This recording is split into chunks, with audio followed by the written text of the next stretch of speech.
Olá pessoal, bem-vindos a mais um vídeo do canal História da Psicologia TV, o canal dedicado à divulgação do campo da história da psicologia.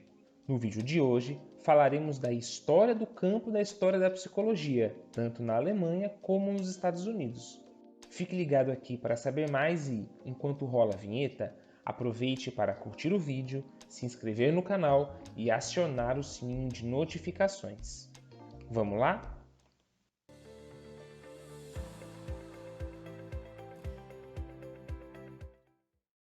A história da psicologia começa quando surge a própria psicologia. Mas quando ela começou? Há historiadores que sustentam que a psicologia se iniciou na Grécia Antiga, com Aristóteles, ou até mesmo antes dele com os pré-socráticos.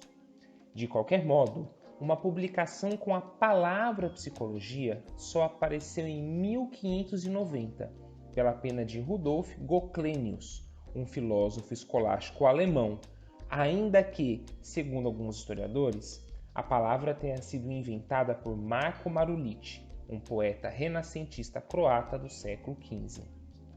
O livro de Goclenius, como o de seus sucessores, tem pouco a ver com o que chamamos hoje de psicologia.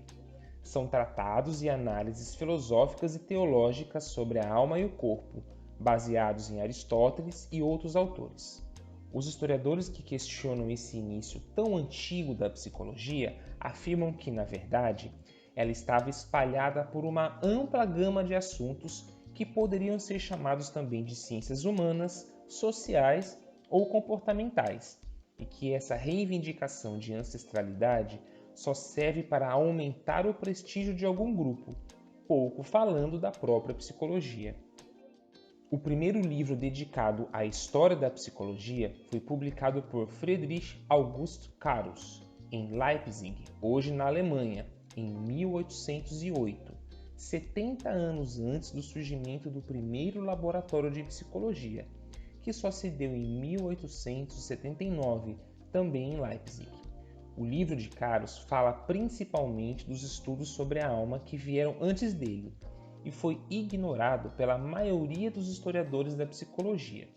É na segunda metade do século XIX, na Alemanha, que se inicia a publicação de obras sobre a história da psicologia, mesmo momento em que a psicofísica e a psicologia experimental estavam começando a emergir.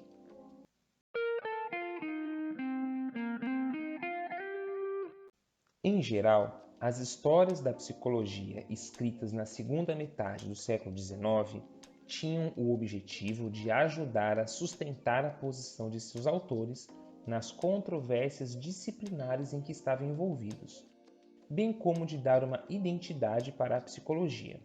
Um exemplo é o livro de Friedrich Heinz, de 1878, que dedicou uma parte de sua História da Filosofia para afirmar a diferença dela para a psicologia.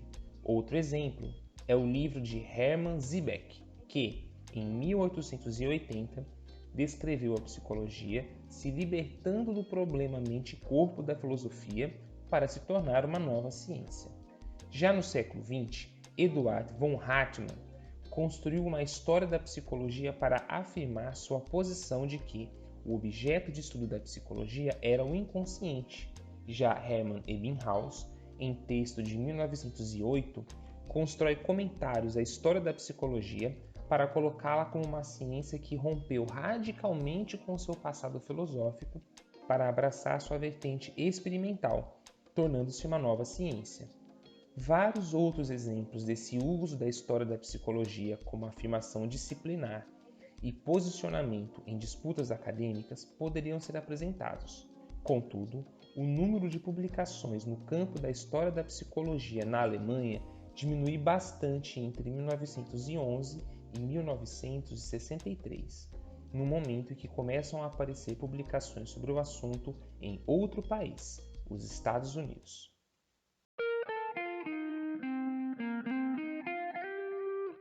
A palavra psicologia aparece pela primeira vez na língua inglesa em 1855, no livro Princípios de Psicologia, de Herbert Spencer, publicado na Inglaterra, país onde a disciplina se desenvolveu lentamente. Foi nos Estados Unidos que a psicologia encontrou terreno fértil e, na época da Primeira Guerra Mundial, o país já era dominante na área. Você pode conhecer um pouco mais dessa história vendo nosso vídeo sobre os testes militares Arme Alpha e Arme Beta. O link está na descrição. É na segunda década do século XX que as histórias da psicologia começam a aparecer nas terras Yankees. Stanley Hall publicou o livro Fundadores da Psicologia Moderna em 1912, uma obra bastante anedótica. James Mark Baldwin, outro importante psicólogo americano, publicou o seu História da Psicologia, um esboço e uma interpretação no ano seguinte. Mas foi em 1929, momento em que os alemães já não publicavam mais histórias da psicologia, que o gênero acelerou nos Estados Unidos. Foram publicados vários livros importantes como Uma Introdução Histórica à Psicologia Moderna, de Gardner Murphy, e o A História da Psicologia, de Walter Pillsbury. Mas aquele que foi, de longe, o mais importante é o Uma História da Psicologia Experimental, de Edwin Boring, reeditado em 1950. Um levantamento feito nos Estados Unidos em 1960 mostrou que o livro de Boring era usado em 75% dos cursos daquele país. E sua presença tão firme e constante teve importantes efeitos. Foi Boring quem estabeleceu que a psicologia moderna havia sido fundada por Wundt quando este criou seu laboratório de psicologia experimental em Leipzig, no ano de 1879. Foi nesse livro que se afirmou Titchener como um herdeiro fiel de Wundt, o que era falso, e como quem trouxe a psicologia experimental para os Estados Unidos. Foi também Boring quem implantou a noção de Zeitgeist, ou espírito da época, para explicar a formação da psicologia e a relevância do contexto, mas afirmando a importância dos grandes nomes, estratégia historiográfica individualista da psicologia, muito utilizada nos dias de hoje, por diversos manuais.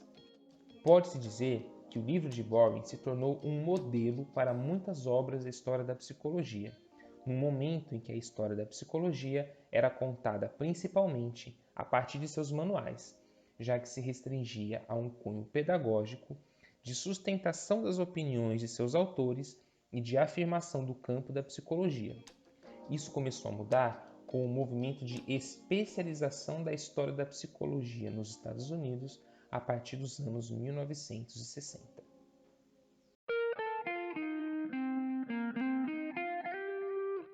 O ano de 1965 marca a fundação de várias instituições importantes para o campo da história da psicologia.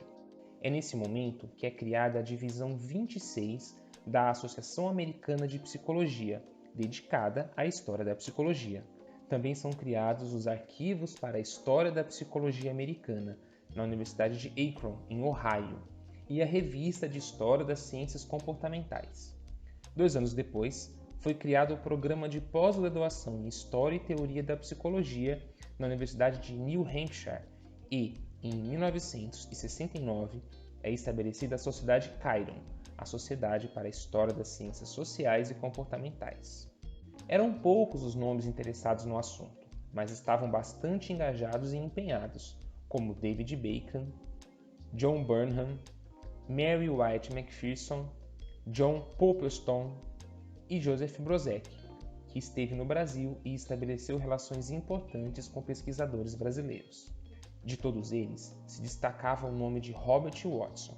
Ele se considerava o sucessor de Boring e adotou, como havia feito seu predecessor, a abordagem dos grandes nomes em seu manual, Os Grandes Psicólogos, de Aristóteles a Freud. Sua história adotava um prescritivismo ahistórico, utilizando dicotomias como mente e corpo, livre-arbítrio e determinismo, racionalismo e empirismo, para julgar as diferentes eras, uma forma de abordar a história da psicologia comum até hoje.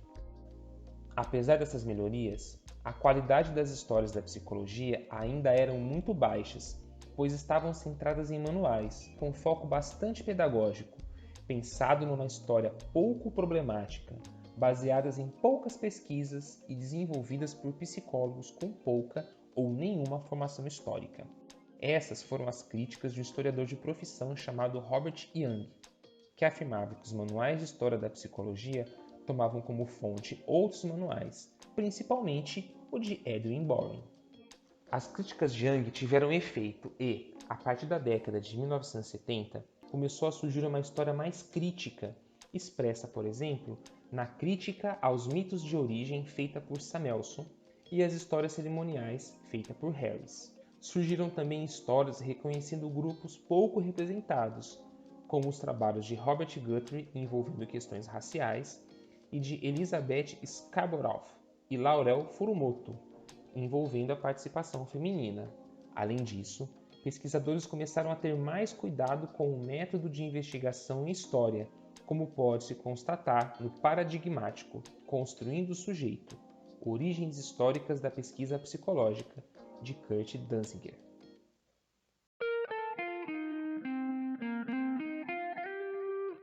Mesmo com todos esses avanços, a história da psicologia ainda é, em grande parte, uma história de manuais, escrita a partir de outros manuais, reproduzindo erros e a mesma estrutura do Manual de Boring. Um avanço importante foi a criação da revista History of Psychology em 1998, mantida pela Associação Americana de Psicologia. Em outros países além dos Estados Unidos, também surgiram movimentos de melhorias no campo da história da psicologia. O Canadá seguiu o mesmo curso de seu vizinho ao sul. Uma equivalente da Sociedade Chiron surgiu na Europa, a Sociedade Europeia de História das Ciências Humanas, além de revistas sobre o assunto em italiano, alemão e espanhol, com destaque para a Revista de la Historia de la Psicología, na Espanha. No Brasil, a Associação Nacional de Pesquisa e Pós-Graduação em Psicologia, conhecida como ANPEP, que congrega professores dos programas de pós-graduação em psicologia no Brasil, possui duas seções sobre História da Psicologia, o GT 23, de História da Psicologia, formado em 1996, e o GT 24, de História Social da Psicologia. Além disso, temos a revista Memorandum, da Universidade Federal de Minas Gerais, sobre a memória e história da psicologia, a revista Mnemosine e a seção Clio Psique da revista Estudos e Pesquisas em Psicologia, ambas da Universidade do Estado do Rio de Janeiro. Para conhecer todas as revistas, instituições e muito mais sobre o campo da história da psicologia no Brasil, Europa, Estados Unidos e América Latina, acesse o website do portal História da Psicologia, acessando a aba Recursos. O link está na descrição.